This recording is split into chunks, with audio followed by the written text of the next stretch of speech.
Hello, teachers. I hope you are ready for this new post. Many of you will probably love the sound of rain or the sounds of birds chirping. But I love sounds because they help us identify a specific place. And so why couldn't we use maybe sounds to even help us understand the different concepts in social studies? This brings us to soundscapes. Soundscapes are paying attention to the sounds that are either human-made or made through nature that help us identify a specific place. So let's see how we can use soundscapes to help us look through the lens of the British colonies.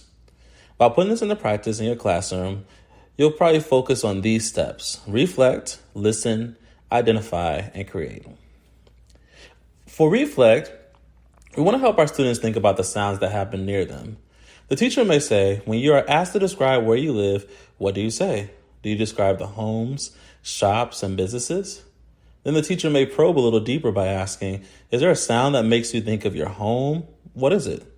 What does it make you think of your home? As students answer, you can chart some of those things down. You may want to push them to think about the sounds of certain objects that they may have in their houses as well. Then we have our listen.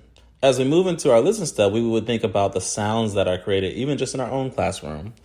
This really helps because students may not be able to think about the sounds inside their house, but they can right then and there practice their listening skills to think about the sounds that create your actual classroom. I know my classroom would hear probably the air conditioning or the sound of the CPU working on overload. And so those are different sounds that my students may talk about. Then identify, which is third. Students will identify the sounds that they will hear in different colonies. And so now we're moving into more of the concept where if you were a child in the New England colonies, what sounds might you hear? Natural sounds, human-made sounds, interacting sounds. So our kids are definitely going to have to study a little bit about these different colonies.